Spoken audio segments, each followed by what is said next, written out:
إن الحمد لله نحمده ونستعينه ونستغفره ونعوذ بالله من شرور أنفسنا ومن سيئات أعمالنا من يهده الله فلا مضل له ومن يضلل فلا هادي له وأشهد أن لا إله إلا الله وحده لا شريك له وأشهد أن محمدا عبده ورسوله صلى الله تعالى عليه وعلى آله وأصحابه وبارك وسلم يا أيها الذين آمنوا اتقوا الله حق تقاته ولا تموتن إلا وأنتم مسلمون يا أيها الناس اتقوا ربكم الذي خلقكم من نفس واحدة وخلق منها زوجها وبث منهما رجالا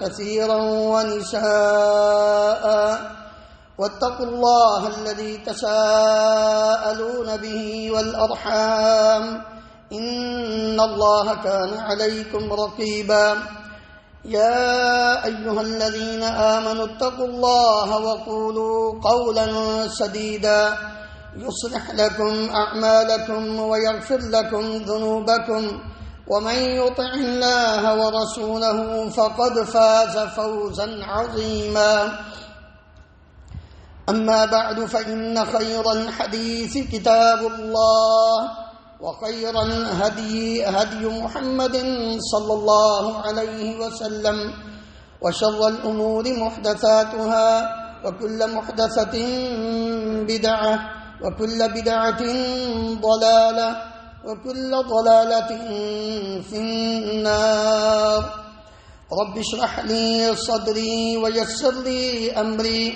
واحلل عقدة من لساني يفقه قولي اللهم انفعنا بما علمتنا وعلمنا ما ينفعنا وزدنا علما سبحانك لا علم لنا إلا ما علمتنا إنك أنت العليم الحكيم رب أوزعني أن أشكر نعمتك التي أنعمت علي وعلى والدي وأن أعمل صالحا ترضاه وأصلح لي في ذريتي إني تبت إليك وإني من المسلمين رب أعوذ بك من همزات الشياطين وأعوذ بك رب أن يحضرون اللهم طهر قلوبنا من النفاق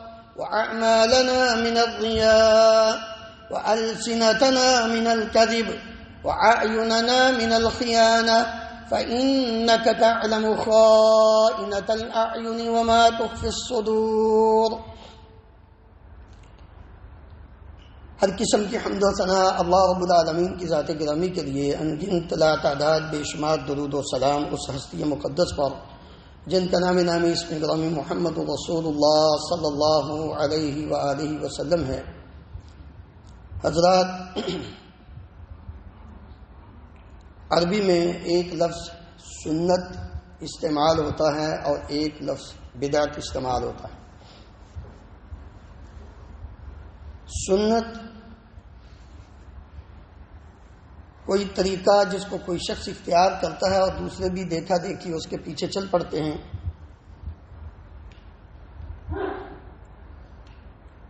اصطلاح میں،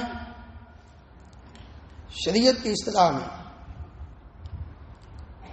سنت اس عمل کو کہتے ہیں جس کو امام الانبیاء محمد رسول اللہ صلی اللہ علیہ وآلہ وسلم نے اپنی زندگی میں کر کے دکھایا ہو، صحابہ نے کیا ہو، جو اس کے متعلق آپ نے کچھ فرمایا۔ بدعت نیا کام جو پہلے کسی نے نہ کیا ہو۔ بدعت بدیع سے ہے کہ سب سے پہلے جس نے کوئی کام کیا ہو، کرنے والا ہو، اس کو بدیع بولتے ہیں۔ بدیع السماوات والارض، آسمان اور زمین کو سب سے پہلے وجود بخشنے والا وہ کون ہے؟ اللہ رب العالمین۔ اصطلاح میں بدعت اس کو بولتے ہیں کہ ہر وہ عمل جس کو ثواب کی نیت سے اللہ رب العالمین سے اجر حاصل کرنے کی نیت سے نیک سمجھ کے کیا جائے، اور وہ عمل نہ امام الانبیاء محمد رسول اللہ صلی اللہ علیہ وآلہ وسلم نے خود کیا ہو، نہ آپ کے سامنے صحابہ نے کیا ہو اور آپ نے اس کو برقرار رکھا ہو، نہ اس کے کرنے کا حکم دیا۔ اسی لیے آپ صلی اللہ علیہ وآلہ وسلم اپنے ہر خطبہ جمعہ میں اہل اسلام کو اس بات پر متنبہ کیا کرتے تھے، ایاکم ومحدثات الامور فإن كل محدثة بدعة وكل بدعة ضلالة وكل ضلالة في النار۔ لوگوں، دین مکمل ہے۔ اليوم اکملت لکم دینکم واتممت علیکم نعمتی ورضیت لکم الاسلام دینا۔ اللہ رب العالمین نے اہل ایمان کو یہ بشارت اور خوشخبری سنائی، بلکہ میں تو اس سے پیچھے قرآن مجید کی اس آیت کا جو حصہ یہ تلاوت کی اس سے بھی پہلے پڑھتا ہوتا ہوں، شاید لوگوں کے اندر دین کی طرف راغب ہونے کی جستجو پیدا ہو جائے۔ اللہ رب العالمین نے اس سے پہلے اہل ایمان کو یہ بشارت سنائی۔ کیوں اپنے آپ کو کمتر اور حقیر سمجھتے ہو کہ ہم مسلمان ہیں؟ اليوم یئس الذین کفروا من دینکم فلا تخشوهم واخشونی اليوم اکملت لکم دینکم واتممت علیکم نعمتی ورضیت لکم الاسلام دینا۔ لوگوں، ان کفار سے ڈرنے کی کیا ضرورت ہے؟ یہ تو بیچارے خود مایوس ہو چکے ہیں کہ ہم نے جتنا زور لگایا تھا اس دین کو دبانے کے لیے، ختم کرنے کے لیے، اس کو مٹانے کے لیے، یہ تو اتنا ہی ابھرتا چلا جا رہا ہے۔ اليوم یئس الذین کفروا من دینکم فلا تخشوهم۔ دین کو سمجھو، دین کے علاوہ ادھر ادھر دین کے اندر نئی نئی چیزوں کو داخل کرنے سے بچو۔ ومن یبتغی غیر الاسلام دینا فلن یقبل منہ وہو فی الآخرۃ من الخاسرین۔ لوگوں، اسلام، ان الدین عند اللہ الاسلام، اللہ کے ہاں دین ہے تو وہ اسلام ہے اور کوئی دین نہیں۔ اور اسی دین کو رب العالمین نے حجۃ الوداع کے موقع پر مکمل کرتے ہوئے یہ اعلان فرمایا تھا، آج میں نے تمہارے لیے تمہارا دین مکمل کر دیا ہے۔ اليوم اکملت لکم دینکم واتممت علیکم نعمتی، یہ نعمت جو 23 سال کے طویل عرصے میں اقرأ باسم ربک الذی خلق سے شروع کی تھی، آج میں نے اس کو مکمل کر دیا ہے۔ ورضیت لکم الاسلام دینا، میں نے تو تمہارے لیے اسلام کو دین پسند کیا، تم کدھر جا رہے ہو؟ اس لیے جب بھی دل میں کسی نئے کام کرنے کا ارادہ منظم ہو، انگڑائی دے، جوش مارے، یہ کام بڑا اچھا ہے میں کر لیتا ہوں، اس پہ اجر و ثواب ملے گا، نہیں کرنا۔ سب سے پہلے یہ دیکھنا ہے، اللہ تعالیٰ کی کتاب میں موجود ہے، پیارے نبی کریم صلی اللہ علیہ وآلہ وسلم نے عمل کیا ہے، آپ نے کہا ہے، آپ کے سامنے صحابہ نے وہ عمل کیا ہے، تو ٹھیک ہے، الحمدللہ کیجئے۔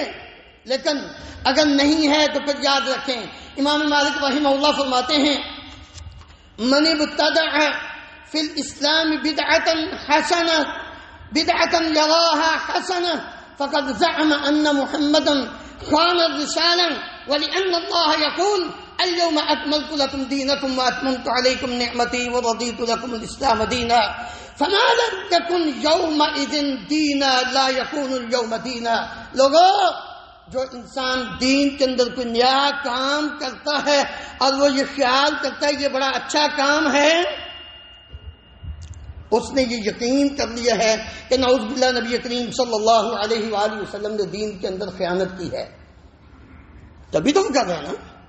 حالانکہ رب العالمین کیا فرماتے ہیں؟ دین مکمل ہے. نہ اللہ کے نبی صلی اللہ علیہ وسلم نے کیا، نہ صحابہ نے کیا، نہ آپ کی زندگی میں جو خیر القرون 3 آپ نے ذکر کیے ان کے اندر ہوا. آج کا ایک مسلمان سمجھتا ہے کہ یہ دین، یہ کام بڑا اچھا ہے. آخر تو 2 رکعتیں نماز ہے نا جی، کیا ہوا؟ نماز پڑھنے پہ گناہ ہوگا؟ جی ہوگا. اگر اس وقت میں، اس ٹائم میں، اس طریقے سے نبی کریم صلی اللہ علیہ وآلہ وسلم نے نماز نہیں پڑھی تو تیری نماز پڑھنے سے تجھے اجر تو نہیں مل سکتا، لیکن اس پر سزا ضرور ملے گی. فإن كل بدعة ضلالة، کیونکہ ہر بدعت گمراہی ہے. وہ کل ضلالۃ فی النار، اور یہ گمراہی تجھے جہنم تک پہنچائے گی. میں نہیں کہہ رہا، نبی کریم صلی اللہ علیہ وآلہ وسلم فرما رہے ہیں.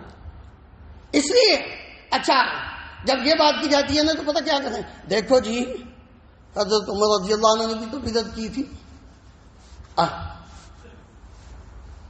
انہوں نے رمضان المبارک کے اندر جماعت کے ساتھ لوگوں کو ایک مصلی پر اکٹھا کیا تھا، تو انہوں نے بھی یہ فرمایا تھا نعم البدعۃ الحسنۃ هذه، نعم البدعۃ هذه حسنہ.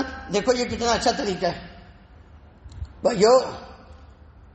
انہوں نے اس کام کو کیا تھا جو کام نبی کریم صلی اللہ علیہ وآلہ وسلم کر چکے تھے. انہوں نے کوئی اپنی طرف سے نہیں کیا تھا. ہاں، ایک وقت گزرنے کے بعد، ایک دور گزرنے کے بعد، چونکہ کافی عرصہ ہو گیا تھا، وہی نہیں تھا، لوگ بھول چکے تھے اس کو، انہوں نے اس چیز کو اجاگر کیا. نبی کریم صلی اللہ علیہ وسلم نے 3 دن رمضان المبارک کے اندر جماعت کے ساتھ نماز تراویح پڑھائی، اور بعد میں فرمایا کہ مجھے ڈر ہے کہ تمہارا یہ ذوق، شوق اور جذبہ دیکھ کر کہیں تم پہ یہ فرض نہ ہو جائے، اس لیے میں نے اس کو چھوڑ دیا ہے. اب نبی کریم صلی اللہ علیہ وآلہ وسلم کے وفات پانے کے بعد وہ فرضیت والا معاملہ ختم ہو چکا. آپ نے پڑھائی نا، حضرت عمر نے اس سنت کو زندہ کر دیا. اس لیے امام مالک رحمہ اللہ فرماتے ہیں فما لم یکن یومئذ دینا، جو اس دن دین نہیں تھا وہ آج بھی دین نہیں ہو سکتا. اس لیے عبداللہ ابن مسعود رضی اللہ عنہ فرماتے ہیں اتباع کرو، جو اللہ رب العالمین نے دین نازل کیا ہے اس کی اتباع کرو.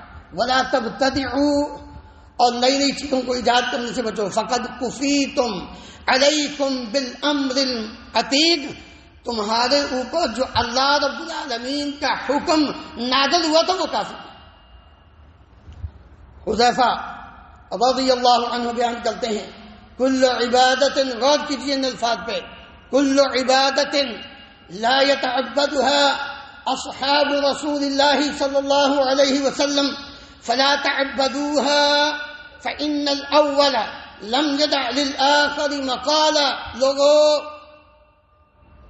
جس چیز کو اصحاب رسول نے عبادت سمجھ کر نہیں کیا اس کو عبادت نہ بناؤ، کیونکہ پہلے لوگوں نے، صحابہ اکرام رضی اللہ عنہم اجمعین نے بعد میں آنے والوں کے لیے دین کے اوپر عمل کرنے میں کوئی کسر نہیں چھوڑی کہ کوئی انسان یہ کہے کہ صحابہ نے یہ عمل نہیں کیا تھا لہذا اس وجہ سے ہم بھی یہ عمل کرنا چاہتے ہیں. نہیں، اس لیے جب انسان کسی بدعت میں پڑتا ہے اور جب جس علاقے میں جو ایک بدعت ایجاد ہوتی ہے تو پھر وہاں سے ایک سنت ختم ہو جاتی ہے. بدعت کی خطرناکیاں بہت ہیں. سب سے پہلی چیز یہ ہے کہ بدعت کی موجودگی میں انسان کا کوئی عمل بھی قبول نہیں ہوتا، کیونکہ وہ سنت کی خلاف ورزی ہے. نبی کریم صلی اللہ علیہ وآلہ وسلم کی سنت پر نہیں ہوتا.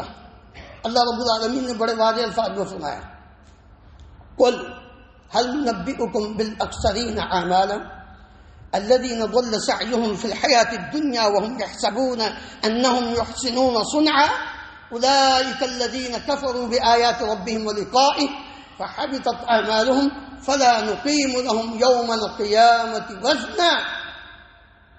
سمجھتے تھے انہم یحسنون صنعا، بڑا اچھا کام کرتے ہیں، لیکن نتیجہ کیا نکلا؟ عاملۃ ناصبہ، یہ عمل کر رہا ہے، نیک عمل کر رہا ہے، اور اتنا عمل کیا اس نے کہ یہ تھک گیا ہے، عمل کرتے کرتے یہ تھک گیا ہے. رب العالمین فرماتے ہیں ساری زندگی اس نے یہ نیک عمل کیا، لیکن سمجھتا تھا نیک ہے، حقیقت میں یہ عمل نیک نہیں تھا، کیونکہ اس کے اوپر ہماری مور نہیں تھی. من عمل عملا ليس عليه امرنا فهو رد، من احدث في امرنا هذا ما ليس منه فهو رد. ام المؤمنین سیدہ عائشہ رضی اللہ عنہا فرماتی ہیں نبی صلی اللہ علیہ وسلم نے فرمایا جس نے کوئی بھی ایسا عمل کیا جس عمل کو ہم نے نہیں کیا وہ مردود ہے. یہ سمجھتا تھا میں نے بڑا اچھا کام کیا. ایک مرتبہ عیدگاہ میں ایک آدمی آیا، اس نے نماز عید سے پہلے، مسجد کی بات نہیں کر رہا، کھلے میدان کی بات، 2 رکعت پڑھی. بھائی 2 رکعت نماز پڑھنا کوئی گناہ ہے؟ اچھا، جب بھی کوئی یہ بات ذہن رکھے، کوئی بھی شخص دین کے اندر بغیر دلیل کے کوئی نیک عمل کرتا ہے نا، سمجھتا ہے کہ نیک ہے، تو جب اس کو کہا جائے بھائی اس کی دلیل تو کہتا حرج کیا ہے؟ آخر 2 رکعت نماز ہی ہے نا. بھائی قرآن مجید ہی تو پڑھ رہے ہیں ہم، اور قرآن ہی تو پڑھ رہے ہیں اور کر کیا رہے ہیں. اللہ رب العالمین کیا فرماتے ہیں؟ عاملۃ ناصبہ تصلی نارا حامیہ. اس نے اتنا عمل کیا ہے کہ عمل کر کر کے تھک گیا ہے، اور اس کا کوئی عمل بھی قابل قبول نہیں. قل هل ننبئکم بالاخسرین اعمالا، یہ سارے عمل برباد ہو گئے اس کے. اس نے 2 رکعت نماز پڑھی. صحابی غالباً ابو سعید خدری رضی اللہ عنہ نے اس کو پکڑا، پوچھا، یا عبداللہ ابن عمر رضی اللہ عنہ، بھائی بتاؤ یہ کیا پڑھا تم نے؟ 2 رکعت ہی تو پڑھی ہے، جیسے آج کل ہم کہتے ہیں. بھائی 2 رکعت ہی تو پڑھی ہیں، کون سا کوئی ہم نے گناہ کا کام کیا ہے؟ کوئی شراب پی ہے، کوئی جھوٹ بولا ہے، کوئی قتل کیا ہے، کوئی بدکاری کی ہے؟ 2 رکعت ہی تو پڑھی، کیا اس پر مجھے سزا ملے گی؟ اجر نہیں ملے گا؟ کہنے لگے یہ تو مجھے پکا یقین ہے کہ تجھے اس کے اوپر یہ تو نہیں مجھے پتا تجھے اس کے اوپر اجر ملے گا کہ نہیں ملے گا، لیکن یہ میں یقین کے ساتھ کہہ سکتا ہوں کہ اس پر تجھے سزا ضرور ملے گی. یہ صحابی کہہ رہے ہیں. اس لیے میرے محترم بھائیوں، غور کیجئے، اپنے اعمال کو برباد مت کیجئے. عبداللہ ابن عمر رضی اللہ عنہ بیان کرتے ہیں جب تم کسی ایسے شخص کو ملو تو اس کو یہ کہہ دو کہ میں ان سے بری ہوں اور وہ مجھ سے بری ہیں. اور اس پر عبداللہ ابن عمر رضی اللہ عنہ نے قسم بھی کھائی کہ اگر ان میں سے کوئی شخص احد پہاڑ کے برابر سونا بھی خرچ کرے تو اللہ اس سے قبول نہیں کرے گا. جو انسان حتیٰ کہ وہ قدر پر، تقدیر پر ایمان نہیں لے آتا کہ اللہ رب العالمین نے جس چیز کو نازل کیا ہے وہی حقیقت ہے، یہ اپنی طرف سے اللہ کی تقدیر کے اندر اضافہ کر رہا ہے. اسی طرح انسان جب بدعت میں پڑ جاتا ہے تو اس کو یہ سوچ لینا چاہیے کہ کسی وقت بھی اس پر اللہ کا عذاب آ سکتا ہے. فَلْيَحْذَرِ الَّذِينَ يُخَالِفُونَ عَنْ أَمْرِهِ أَن تُصِيبَهُمْ فِتْنَةٌ أَوْ يُصِيبَهُمْ عَذَابٌ أَلِيمٌ. دنیا میں اللہ رب العالمین ایسے شخص کو مہلت دے دیتا ہے جو بدعت، جو نبی صلی اللہ علیہ وآلہ وسلم کا اور صحابہ کا راستہ چھوڑ کر اپنی زندگی بسر کرتا ہے. اللہ تعالیٰ نے فرمایا وَمَن يُشَاقِقِ الرَّسُولَ مِن بَعْدِ مَا تَبَيَّنَ لَهُ الْهُدَى وَيَتَّبِعْ غَيْرَ سَبِيلِ الْمُؤْمِنِينَ نُوَلِّهِ مَا تَوَلَّىٰ وَنُصْلِهِ جَهَنَّمَ وَسَاءَتْ مَصِيرًا. پھر جو بدعتی ہے یہ صرف اپنا ہی بوجھ نہیں اٹھاتا بلکہ اپنے ساتھ دوسروں کا بوجھ بھی اٹھاتا ہے جو اس کو لے کر اس کے پیچھے چل کر اس عمل کو کرتے رہے. لِيَحْمِلُوا أَوْزَارَهُمْ كَامِلَةً يَوْمَ الْقِيَامَةِ ومن اوزار الذین یضلونہم بغیر علم. کل قیامت کے دن اپنے گناہ بدعت کا بھی بوجھ اٹھائیں گے، اور جس نے ان کے پیچھے لگ کر بدعت کی ہوگی ان کا بوجھ بھی ان کے سر پر ہوگا. یہ بھی اس کا ایک خطرناک پہلو ہے.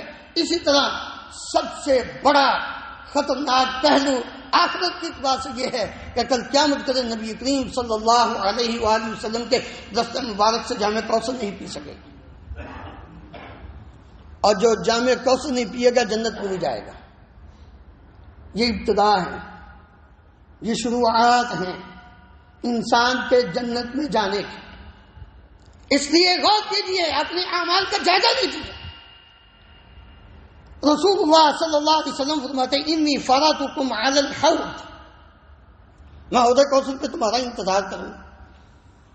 من مر بی شرب، جو میرے پاس آ گیا وہ پیے گا، حوض کوثر کا پانی پیے گا. ومن شرب لم یظمأ ابدا، جو ایک مرتبہ پانی پی لے گا اس کو وہ 50,000 سال کا جو بڑا دن ہے نا، سورج 1 میل کی مسافت پر ہوگا، کوئی سایہ نہیں ہوگا، اس کو پیاس نہیں لگے گی. اللہ ہم سب کو نصیب فرمائے. وَلَا يَرِدَنَّ عَلَيَّ أَقْوَامًا أَعْرِفُهُمْ وَيَعْرِفُونِي، نبی صلی اللہ علیہ وسلم فرماتے ہیں ایک قوم میرے پاس آئے گی، میں ان کو پہچانتا ہوں، وہ مجھے پہچانتے ہیں. ثُمَّ يُحَالُ بَيْنِي وَبَيْنَهُمْ، ابھی میرے قریب نہیں پہنچے کہ ایک دیوار کھڑی ہو گئی. فَأَقُولُ، میں کہوں گا انہم منی، یہ تو میرے ہیں. صحابہ نے پوچھا یا رسول اللہ آپ کیسے ان کو پہچانیں گے؟ اتنی امت ہوگی اور اتنے لوگ ہوں گے اور پھر وہ آپ کے بعد آئے ہوں گے، آپ کیسے ان کو پہچانیں گے؟ آپ صلی اللہ علیہ وسلم نے فرمایا ان کے وضو کے اعضاء چمک رہے ہوں. جس کے وضو کے اعضاء چمک رہے ہیں وہ نماز پڑھتا ہے کہ نہیں پڑھتا؟ وضو وہی کرتا نا جو نماز پڑھتا ہے. انہوں نے نمازیں بھی پڑھی ہوں گی، انہوں نے روزے بھی رکھے ہوں گے، انہوں نے زکاتیں بھی دی ہوں گی، انہوں نے حج بھی کیے ہوں گے، انہوں نے عمرے بھی کیے ہوں گے. یہ سارے نیک عمل کیے ہوں گے نا، تبھی تو وہ نمازیں. بھائی جو نماز پڑھتا ہے وہ باقی تو سال کے بعد ایک دفعہ کرنا ہوتا ہے نا. نبی صلی اللہ علیہ وسلم نے فرمایا میں ان کو وضو کے اعضاء کے چمکنے سے پہچانوں، لیکن جب کوئی چیز حائل ہو جائے گی تو اس وقت میں کہوں گا یہ میری ہے تو فیقال، مجھے جواب ملے گا انک لا تدری ما احدثوا بعدک، آپ نہیں جانتے کہ آپ کے بعد احدثوا وشر الامور محدثاتها، سب سے برا کام، سب سے اچھی بات اللہ کی کتاب ہے، سب سے بہترین راستہ حج محمد صلی اللہ علیہ وسلم ہے.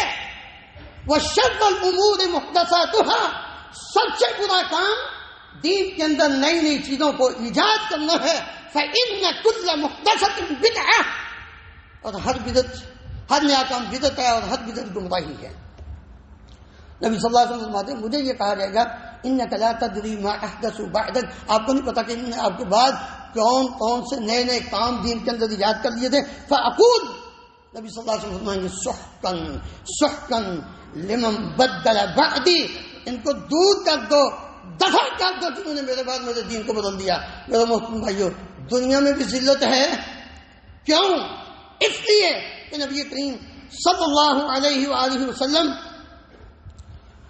کے فرمان کے مطابق جو انسان بدعتی ہوتا ہے اس کو توبہ کی توفیق نہیں ملتی، توبہ کی توفیق سے محروم ہوتا ہے. عبداللہ ابن عباس رضی اللہ عنہ بیان کرتے ہیں کہ جو انسان بدعتی ہے جب تک وہ بدعت کو چھوڑ نہیں دیتا تب تک اس کو بدعت توبہ کی توفیق نہیں ہوتی. کیوں؟ اس لیے کہ بدعتی انسان اس کو نیک عمل سمجھ کے کرتا ہوتا ہے، جب تک وہ اس کو چھوڑتا نہیں تب تک اس کو توبہ کی توفیق نہیں ہوتی.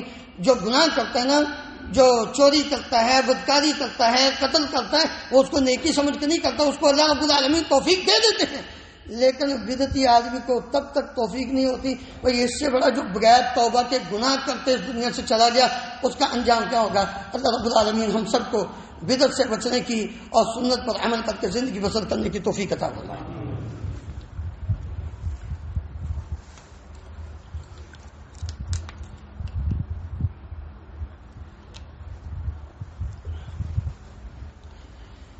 ان الحمد لله نحمده ونستعينه ونستغفره ونعوذ بالله من شرور انفسنا ومن سيئات اعمالنا من يهده الله فلا مضل له ومن يضلل فلا هادي له واشهد ان لا اله الا الله وحده لا شريك له واشهد ان محمدا عبده ورسوله صلى الله تعالى عليه وعلى اله واصحابه وبارك وسلم۔ سنت والے بنو، بدعت والے نہ بنو۔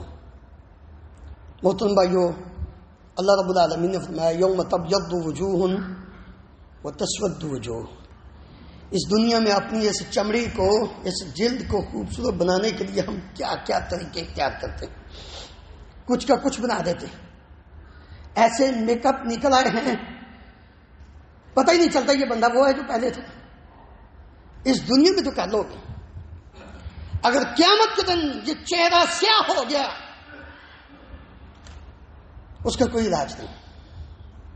دنیا میں چہرہ رنگ کالا بھی ہے تو کوئی بات نہیں، جس نے اپنی زندگی میں سنت کو اپنایا تھا، بدعت کو چھوڑا تھا، وہ چلتا زمین پر تھا، اس کے قدموں کی آہٹ جنت میں نبی صلی اللہ علیہ وسلم نے سنی تھی۔ کبھی بلال کی زندگی کا مطالعہ بھی کیا کرو۔ قرآن تو ہم نے پڑھنا نہیں، ہاں پڑھا کریں قرآن مجید۔ زندگی کو، اپنی زندگی کو اگر سنت کے مطابق بنانا ہے تو یہ سارا قرآن آپ کو سنت کا طریقہ بتاتا ہے کہ نبی کریم صلی اللہ علیہ وآلہ وسلم کی زندگی کیا تھی۔ بلال کا رنگ کالا تھا، ہونٹ موٹے تھے، لیکن رب العالمین کے ہاں اس کا دل اتنا سفید تھا کہ بلال کے قدم زمین پر لگتے ہیں، ان کی آہٹ جو چلنے کی ہے وہ اللہ رب العالمین نے پیارے نبی کریم صلی اللہ علیہ وآلہ وسلم کو معراج کی رات جنت میں سنا دی تھی۔ کیوں؟ اس لیے کہ انہوں نے اپنی زندگی کا اوڑھنا بچھونا پیارے نبی صلی اللہ علیہ وسلم کی سنت کو اپنا لیا تھا۔ وہ کہتے کچھ بھی ہو جائے۔ کئی لوگ بدل گئے وقتی طور پر، یہ نہیں کہ وہ ایمان سے پھر گئے، لیکن بلال رضی اللہ عنہ نبی صلی اللہ علیہ وسلم نے ابوبکر صدیق رضی اللہ عنہ نے یہ کہا تھا بلال تھوڑا آہستہ بول لیا کرو۔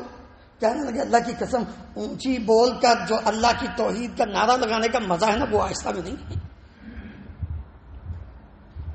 اس آیت کی تفسیر میں مفسر قرآن عبداللہ ابن عباس رضی اللہ عنہ بیان کرتے ہیں یوم تبیض وجوہ وتسود وجوہ، جن کے چہرے سفید ہوں گے ہم اہل السنہ، وہ سنت والے ہیں جنہوں نے اپنی زندگی کو سنت کے مطابق بنایا ہوگا۔ وتسود وجوہ سے مراد اہل البدعہ، جن کے چہرے کل قیامت کے دن سیاہ ہوں گے وہ بدعتی ہیں۔ میرے محترم بھائیو، فیصلہ اب آپ کے پاس ہے کہ ہم نے اپنی زندگی کو کس کے طریقے کے مطابق گزارنا ہے۔ یہ دنیا زندگی یہ بسر ہو جانی ہے، میری بھی اور آپ کی، یہ آج ختم ہوئی کل ختم ہوئی، ہونی ہے، کسی نے یہاں ہمیشہ نہیں رہنا۔ لیکن آخرت کی فکر کیجئے کہ وہاں ہم کیا کریں گے، ہمارے ساتھ کیا ہوگا، ہم نے کون سا راستہ اختیار کیا ہے، جس راستے پر چل کر ہم جا رہے ہیں۔ کیا کل کے دن، کل قیامت کے دن ہمارا چہرہ سفید ہوگا یا ہمارا چہرہ سیاہ ہوگا؟ اللہ رب العالمین مجھے اور آپ کو کتاب و سنت کو سمجھ کر اس پر عمل کر کے زندگی بسر کرنے کی توفیق عطا فرمائے۔ ان اللہ وملائکتہ یصلون علی النبی یا ایھا الذین آمنوا صلوا علیہ وسلموا تسلیما۔ اللهم صل علی محمد وعلی آل محمد كما تحب وترضى۔ اللهم اغفر لنا وللمؤمنین والمؤمنات والمسلمین والمسلمات الأحياء منهم والأموات۔ اللهم اشف مرضانا ومرضى المسلمين، اذهب الباس رب الناس واشف انت الشافي، لا شفاء الا شفاؤك شفاء لا يغادر سقما۔ اللهم انصر الاسلام والمسلمين، اللهم اعز الاسلام والمسلمين واذل الشرك والمشركين، اللهم اهلك النفاق والمنافقين، اللهم ارنا الحق حقا وارزقنا اتباعه وارنا الباطل باطلا وارزقنا اجتنابه، اللهم امنا في اوطاننا واجعل هذا البلد امنا مطمئنا رخاء سخاء وسائر بلاد المسلمين، سبحان ربك رب العزة عما يصفون وسلام على المرسلين والحمد لله رب العالمين۔